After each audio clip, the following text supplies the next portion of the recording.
Good morning everyone. Welcome to study with Aastha YouTube channel. यदि आप channel पर पहली बार विजिट किए हों तो चैनल को सब्सक्राइब ज़रूर कर लीजिए। साथ ही बेल आइकन को प्रेस कर लीजिए ताकि हमारी सभी वीडियोस के रेगुलर नोटिफिकेशन आपको मिलते रहें। आइए आज के समाचार पत्रों में क्या कुछ खास है डालते हैं एक नज़र। वास्तविक नियंत्रण रेखा यानी एलएसी पर चीन के साथ जारी तनाव के बीच भारत ने सीमा पर चौकसी तेज कर दी है। समाचार एजेंसी एनआईए के अनुसार वायुसेना के सुखोई और मिग-29 विमानों के साथ अपाचे हेलीकॉप्टर शनिवार को फॉरवर्ड एयरबेस पर उड़ान भरते देखे गए हैं। इससे पहले प्रधानमंत्री नरेंद्र मोदी भी जवानों का हौसला बढ़ाने और चीन को कड़ा संदेश देने के लिए लेह पहुंचे थे। फॉरवर्ड एयरबेस से लड़ाकू विमानों के अलावा परिवहन विमान भी उड़ान भर रहे हैं। परिवहन विमानों के जरिए जवानों को अलग अलग जगह पहुंचाया जा रहा है। एलएसी के पास हथियार भी पहुंचाए जा रहे हैं। इन विमानों में रूस के इल्यूशन 76 और एंटोनेव 32 के साथ अमेरिकी C-17 और C-130 जेस भी शामिल हैं। सरकार द्वारा 59 चीनी ऐप पर प्रतिबंध लगाए जाने के कुछ दिन बाद ही प्रधानमंत्री नरेंद्र मोदी ने शनिवार को स्टार्टअप और तकनीकी क्षेत्र में लोगों को आत्मनिर्भर भारत ऐप नव प्रवर्तन चुनौती में भाग लेने को आमंत्रित किया। इलेक्ट्रॉनिक्स और सूचना प्रौद्योगिकी मंत्री रविशंकर प्रसाद ने प्रधानमंत्री के इस ऐलान को लेकर ट्वीट किया कि प्रधानमंत्री ने भारतीय ऐप निर्माताओं और नवोन्मेषकों को प्रोत्साहित करने के लिए इसकी शुरुआत की है। इस चुनौती को सरकार और प्रौद्योगिकी समुदाय दोनों मिलकर संचालित करेंगे। प्रधानमंत्री नरेंद्र मोदी ने शुक्रवार को लेह का दौरा किया और जवानों से मिलकर उनका हौसला बढ़ाया। इस दौरान उन्होंने लेह स्थित अस्पताल का दौरा किया और वहां भर्ती जवानों से उनका हाल जाना। इस दौरान अस्पताल में ली गई उनकी तस्वीर को लेकर शुरू हुए विवादों को लेकर रक्षा मंत्रालय और सेना ने अलग अलग स्पष्टीकरण जारी किए हैं। रक्षा मंत्रालय ने पूरे विवाद को बेबुनियाद बताते हुए आलोचनाओं को दुर्भावनापूर्ण और निराधार बताया है। नेपाल की सत्तारूढ़ कम्युनिस्ट पार्टी की अस्थायी समिति की वह बैठक सोमवार तक टल गई है जिसमें प्रधानमंत्री केपी शर्मा ओली के भविष्य पर फैसला होना था। ओली की कार्यशैली तथा उनके भारत विरोधी बयानों को लेकर पार्टी के शीर्ष नेताओं के बीच मतभेदों को दूर करने पर काम करने के लिए और समय लिया गया है। फेसबुक और इंटेल जैसी कंपनियों को अपने डिजिटल कारोबार में हिस्सेदारी बेचकर अरबों डॉलर जुटाने के बाद रिलायंस इंडस्ट्रीज ने जूम को टक्कर देने की तैयारी की है। मुकेश अंबानी की कंपनी ने वीडियो कॉन्फ्रेंसिंग ऐप जियो मीट पेश की है जिसमें असीमित मुफ्त कॉलिंग की सुविधा मिलेगी। रिलायंस के इस कदम को प्रतिद्वंदी जूम के साथ कीमत युद्ध के रूप में देखा जा रहा है। बीटा परीक्षण के बाद Jio Meet video conferencing app Android, iOS, Windows, Mac OS और वेब पर उपलब्ध है। कंपनी की वेबसाइट के अनुसार जियो मीट पर HD ऑडियो और वीडियो कॉल की गुणवत्ता मिलेगी। इसके साथ इसमें एक साथ 100 लोगों को जोड़ा जा सकता है। देश में कोरोना विषाणु संक्रमण के मामलों में 24 घंटों के दौरान रिकॉर्ड 22,771 वृद्धि दर्ज की गई है। इससे कारण संक्रमितों की कुल संख्या 6,48,315 पहुंच गई है। एक सप्ताह के दौरान संक्रमण के 1,39,362 मामले बढ़े हैं। इस महामारी से अब तक 18,655 लोगों ने अपनी जान गंवाई है। एक दिन के दौरान 442 मरीजों की मौत हुई है। अफगानिस्तान के लिए नियुक्त अमेरिकी दूत ने शनिवार को इस बात पर जोर दिया कि तालिबान के साथ शांति समझौते के आर्थिक फायदे होंगे। अपने इस बयान के जरिए उन्होंने उस समझौते की दिशा में क्रमिक रूप से आगे बढ़ने की कोशिश की जो अमेरिका और क्षेत्रीय स्तर पर नई राजनीतिक अड़चनों का सामना कर रहे हैं। जलमय खलीलजाद हफ्ते भर लंबी अपनी यह यात्रा संपन्न कर रहे हैं जिनमें उनका पड़ाव उज्बेकिस्तान, पाकिस्तान और कतर में था। कतर में ही तालिबान वार्ताकारों का मुख्यालय है। विश्व के पूर्व नेताओं के एक समूह ने यूरोपीय नेताओं से शुक्रवार को अपील की कि वे वेस्ट बैंक के हिस्सों के समायोजन की योजना के खिलाफ इजराइल पर दबाव बनाते रहें। इजराइल ने 1 जुलाई को क्षेत्र पर अधिकार जताने के लिए कोई कदम नहीं उठाया। हालांकि नेताओं ने इसके प्रति आगाह किया है। नेल्सन मंडेला द्वारा 2007 में स्थापित द एल्डर्स ने फ्रांस, जर्मनी, ब्रिटेन और यूरोपीय संघ के नेताओं को लिखे पत्र में कहा है कि उन्हें इजराइल से कहना चाहिए कि इस समायोजन के द्विपक्षीय एवं क्षेत्रीय संबंधों पर नकारात्मक राजनीतिक एवं आर्थिक परिणाम होंगे। कोरोना संक्रमण के बीच अमेरिका में राष्ट्रपति पद के चुनाव के लिए डेमोक्रेटिक पार्टी के उम्मीदवार डोनाल्ड ट्रंप और रिपब्लिकन पार्टी के उम्मीदवार जो बाइडेन अपनी अपनी प्रचार मुहिमों के लिए सोशल मीडिया मंचों पर निर्भर हैं। ऐसे में दोनों उम्मीदवार इन मंचों के जरिए अधिक से अधिक लोगों तक पहुंचने की भरकस कोशिश कर रहे हैं। ट्रंप फेसबुक पर अपने चुनाव प्रचार मुहिम अकाउंट के जरिए रोजाना औसत 14 पोस्ट अपने 2 करोड़ 80 लाख फॉलोअर को भेजते हैं, जबकि उनके डेमोक्रेटिक प्रतिद्वंदी बाइडेन केवल मात्र 20 लाख फॉलोअर्स हैं। पाकिस्तान के प्रधानमंत्री इमरान खान ने शुक्रवार को कहा कि उनकी सरकार महत्वाकांक्षी चीन पाकिस्तान आर्थिक गलियारे को किसी भी कीमत पर पूरा करेगी। उन्होंने कहा कि $60 अरब की यह परियोजना 2 देशों की सदाबहार दोस्ती की प्रतीक है।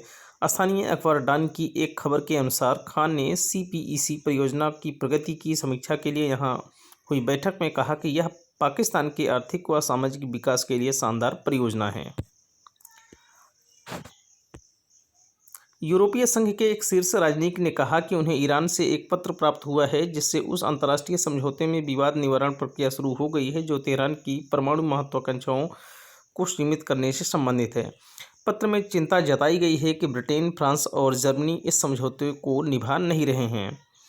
इस समझौते पर Iran, America, Britain, Germany, France, चीन और रूस के साथ 2015 में हस्ताक्षर किए गए थे, लेकिन 2018 में अमेरिकी राष्ट्रपति डोनाल्ड ट्रंप ने इससे अपने हाथ खींच लिए थे।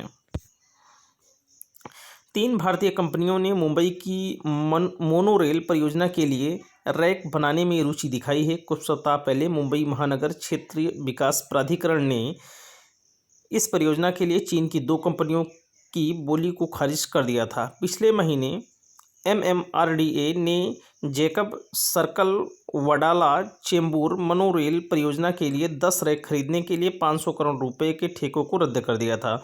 चीन की 2 कंपनियों ने रैक आपूर्ति करने की इच्छा जताई थी।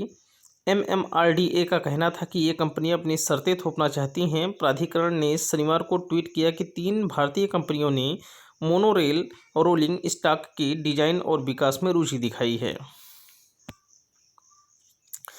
माल अधिनियम के बहुप्रणाली परिवहन कानून के स्थान पर वाणिज्यिक मंत्रालय एक पूर्ण विकसित राष्ट्रीय माल परिवहन कानून लाने के बारे में विचार कर रहा है। इस पहल का मकसद माल परिवहन के सुविधा क्षेत्र के विकास को बढ़ावा देना है। एक वरिष्ठ अधिकारी ने शनिवार को यह जानकारी दी। मंत्रालय के माल परिवहन सुविधा विभाग में विशेष सचिव पवन अग्रवाल ने कहा कि एक बार एक राष्ट्रीय लॉजिस्टिक दक्षता और उन्नयन पूर्वानुमान योग्य व सुरक्षा कानून विचाराधीन है। इस कानून का मकसद सामान परिवहन क्षेत्र के विभिन्न भागीदारों को परिभाषित करना और एक आसान नियामकीय पारिस्थितिकी तंत्र बनाना है।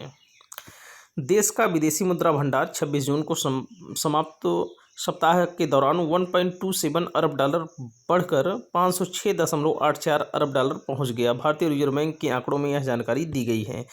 5 जून को सप्ताह में पहली बार देश का विदेशी मुद्रा भंडार $500 अरब के स्तर से ऊपर गया था। 12 जून को समाप्त सप्ताह में विदेशी मुद्रा भंडार $507.64 अरब के सर्वकालिक उच्च स्तर को छू गया है। विदेशी मुद्रा भंडार में 26 जून को समाप्त सप्ताह में आई तेजी का कारण कुल मुद्रा भंडार का महत्वपूर्ण हिस्सा माने जाने वाले विदेशी मुद्रा आस्तियों का बढ़ना है। बैडमिंटन के इतिहास में महानतम खिलाड़ियों में शुमार 2 बार के ओलंपिक चैंपियन चीन के लिन डैन ने शनिवार को अंतर्राष्ट्रीय बैडमिंटन को अलविदा कहकर 2 दशक के लंबे सुनहरे करियर का पटाक्षेप कर दिया। 7 बार के NASCAR champion Jimmy Johnson corona virus जांच में पॉजिटिव पाए गए हैं और वह इस हफ्ते के अंत तक इंडियानापोलिस मोटर स्पीडवे में होने वाली रेस में हिस्सा नहीं ले पाएंगे। किसी भी नास्कार सीरीज में कोविड-19 पॉजिटिव पाए जाने वाले 44 वर्षीय जॉनसन पहले ड्राइवर हैं। इससे किसी अन्य रेस के प्रभावित होने का कोई संकेत नहीं मिला है। दिल्ली NCR में 1589 गायब कोरोना मरीजों ने नई मुसीबत खड़ी कर दी है। स्वास्थ्य विभाग के ये मरीज नहीं मिल रहे हैं। इन मरीजों ने जांच के दौरान गलत मोबाइल नंबर और पता लिखाया था। कुछ को खोज लिया गया है, नहीं तो यह संख्या और अधिक होती। मौसम विभाग ने देश के 8 राज्यों में भारी बारिश का अलर्ट जारी किया है। वहीं दिल्ली में 3-4 दिन हल्की बारिश की संभावना है। इस कारण गर्मी से थोड़ी राहत मिलने का अनुमान है। मौसम विभाग के मुताबिक मध्य महाराष्ट्र, गोवा, गुजरात, उत्तराखंड, पूर्वी उत्तर प्रदेश, ओडिशा, तटीय आंध्र प्रदेश, तटीय कर्नाटक में अलग अलग स्थानों पर भारी से बहुत भारी बारिश होने के आसार हैं। बिकरू गांव में सीओ सहित 8 पुलिसकर्मियों की हत्या करने वाले विकास दुबे के किलेनुमा घर को पुलिस ने शनिवार को ढहा दिया। पुलिस ने उसकी 2 लग्जरी कारें तोड़ डाली। पुलिस की 40 टीमों ने कानपुर मंडल में ताबड़तोड़ छापेमारी कर कई संदिग्धों को भी उठाया। बिकरू में दहशत का आलम यह था कि गांव के ज़्यादातर लोग घरों पर ताला डालकर पलायन कर गए हैं। जो बचे हैं उन्होंने खौफ के मारे मुंह पर ताला डाल लिया है। शनिवार को आला अफसरों के निर्देश पर जेसीबी से उसके 2000 वर्ग मीटर में बने घर को जमींदोज कर दिया गया। पूरी दुनिया में कोरोना वायरस का पहला टीका बनाने की होड़ चल रही है। लगभग सभी बड़े देश दावा कर रहे हैं कि वे पहली वैक्सीन इस साल के अंत तक ले आएंगे, जिससे कोरोना पर काबू पाया जा सकेगा। इस बारे में दुनिया के प्रतिष्ठित वायरस विशेषज्ञ प्रोफेसर पीटर पाउट का कहना है कि अकेले कोरोना का टीका इस महामारी से निजात नहीं दिला पाएगा। उन्होंने कारण बताया कि सामान्यतः टीका बनने में 1 से 1.5 साल लगता है और उसकी सफलता दर बहुत कम होती है। Professor Peter London School of Hygiene and Tropical Medicine के डीन हैं और वह शुक्रवार को National Institute of Singapore Yong Loo Lin School of Medicine द्वारा आयोजित एक वेबिनार श्रृंखला में बतौर मुख्य वक्ता बोल रहे थे। राष्ट्रीय विधिक स्कूल विश्वविद्यालयों में दाखिला परीक्षा क्लेट को अंग्रेजी के अलावा क्षेत्रीय भाषाओं में भी कराने पर विचार किया जा रहा है। इस बार काउंसिल ऑफ इंडिया ने इसके लिए 7 सदस्यीय कमेटी का गठन किया है। काउंसिल ने कहा कि अंग्रेजी का ज्ञान होना या नहीं होना बुद्धिमत्ता, क्षमता और निष्ठा निर्धारित नहीं करता। ये क्षमता क्षेत्रीय भाषाओं में ही होती हैं। बीसीआई ने यह कार्यवाही अदालत के आदेश के बाद दी है, जिसमें यह निर्देश दिया गया था कि वो यह देखें कि क्या क्लेट क्षेत्रीय भाषाओं में कराई जा सकती है। जामिया मिलिया इस्लामिया के 3 पूर्व छात्रों अमेरिका की प्रतिष्ठित the academy of motion pictures arts and sciences AMPAS के सदस्य नामित हुए हैं। AMPAS ही ऑस्कर पुरस्कार समारोह का आयोजन करती है। पूर्व छात्रों की उपलब्धि पर जामिया में खुशी का माहौल है। PCS 2018 मुख्य परीक्षा में सफल अभ्यर्थियों का इंटरव्यू 13 जुलाई से शुरू होगा। इसका विस्तृत कार्यक्रम 6 जुलाई को जारी किया जाएगा। प्रदेश सरकार ने सभी शिक्षा बोर्ड के माध्यमिक विद्यालयों में ऑनलाइन शिक्षण और नए सत्र के प्रवेश के लिए प्रधानाचार्यों, शिक्षकों और शिक्षणेतर कर्मियों को 6 जुलाई से बुलाने की अनुमति दे दी गई है।